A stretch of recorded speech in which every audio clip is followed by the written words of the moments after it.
So when we talk of the Gelephu Mindfulness City, GMC as you call it, what kind of structures are we seeing in the especially administrative region that we are creating, which has its own judiciary, its own executive in that sense? And how do you ensure that it's a safe place as well as economic interests of people, whoever comes to GMC, are protected? Mhm. And what's the vision in creating the special administrative region? Before answering your question, thank you very much, Ms. Namata, and the week for reaching out to us, coming all the way to Bhutan to know more about GMC, the Gelephu Mindfulness City. When you say what the structures that you want to know on GMC, there are many aspects to this structure, as in the vision, structure as in the planning and the master plan, and structure as in the capital works that are being planned. So I think in terms of visioning, as you would have known already, Master King has already visioned this as a greenfield project, a project that has not happened in the world until now, a project that would be one's dream to probably live in. So that would be Master's vision. In terms of physical activities, we needed to have good communication network, both air as well as land connectivity, which is being worked out. And we are so fortunate to have the government of India's full support on that. In terms of cities' physical infrastructure, you might be aware that it is being designed by a Copenhagen-based consulting firm called Big and Beck Angles Group. And then we have hired good, well-reputed international firms to do different aspects of urban planning, which if you have the time, I can go into the details of all the chapters of our urban planning system, starting from road and bridges design to flood and river protection works to environment and socio-economic get up of the current and future residents and economic visioning and planning. All these are being designed and looked into by global experts.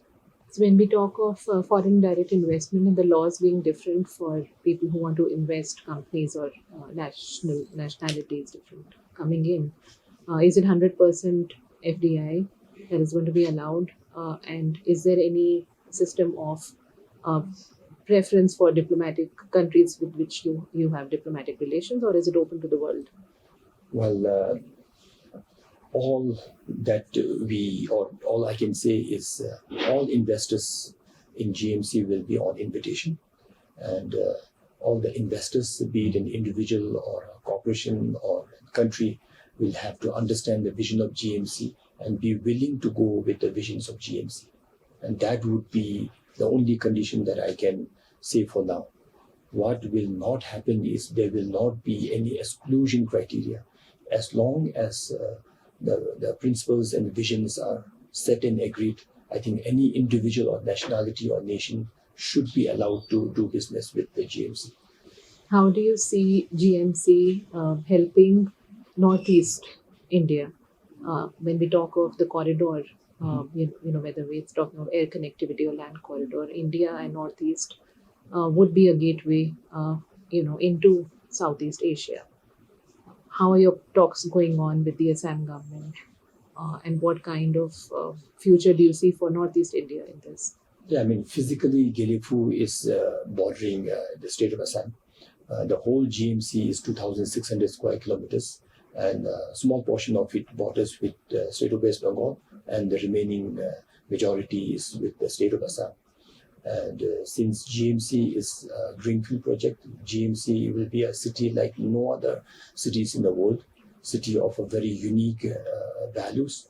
I'm sure of all the cities or states of India, Assam will be the state that will be benefited first, and then Northeast region, India, South Asia, and the whole of Asia and the world, I would say. So that way, again, if you want to expand on this, we will need some more time. But for now, to begin with, I think it should be, and it is of huge excitement to the state of Assam and the government of India, because Northeast as you all know, government of India has a lot of interest in building up and promoting Northeast Indian interests. So I think it will be of huge strategic value for the whole Northeastern region to begin with.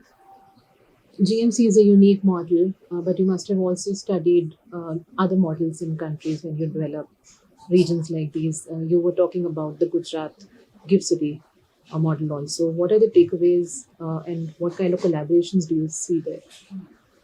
GMC, as I told you, is a greenfield project. It's unique. It's different. While we have to study different models, mainly to see what all we should not be doing.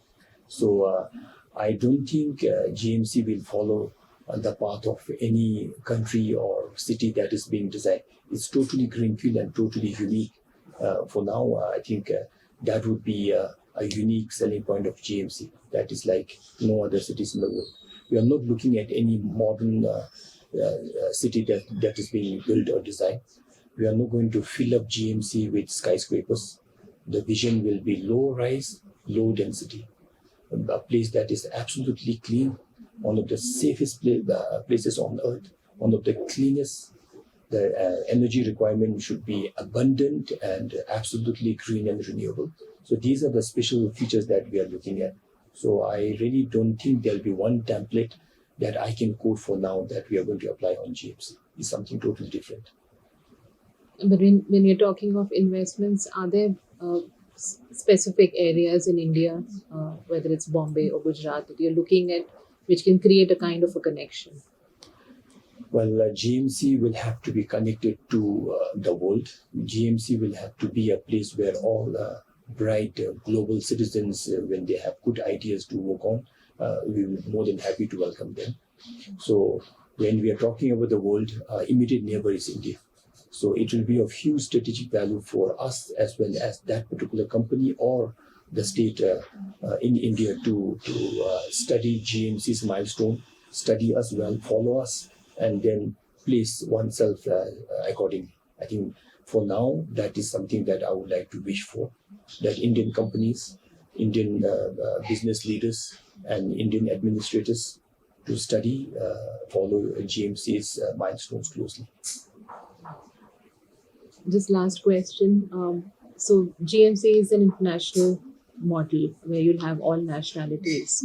What kind of language preferences or schooling systems would they all be international systems also that will be followed? And when we talk of basic penal codes, what methods would you follow to ensure that there's safety and security also? Yeah, I mean, even though GMC is geographically in Bhutan, within Bhutan, His Majesty the King is designing the city for the world, for the future of the world. So on that note, it will not be fair if Bhutan imposes too much of her traditional values and social and cultural ethos on GMC. So on that note, I think, there's no written document as to which language we will follow. The language that comes on your mind when you talk about a city that is for the world, that is for the future of the world, I think that language must prevail. And to me, upfront, without being written anywhere, English comes to my mind. In terms of doing business, as I said, again, it will not limit or exclude any individuals or countries or companies as long as their business ethos goes in line with the vision of GMC. And when we look at Bhutan, it's not just India, there's also China. How do you see Bhutan coming closer on the GMC project with India? Is that a concern for China? Have you heard of any concerns coming from Beijing on this? And how are you going to do this balancing act between two major global powers? See, as I told you, GMC is being designed and architected for the need of the future of the world. And China and India being a major global players already and who will be leading global economy, I think GMC will be in the interest of both China and India because it is for the world. But since we are in the same region, GMC will stand to benefit both from China and India's progress as well as GMC's progress should be able to contribute to China and India's growth also. So I don't see this as a threat at all.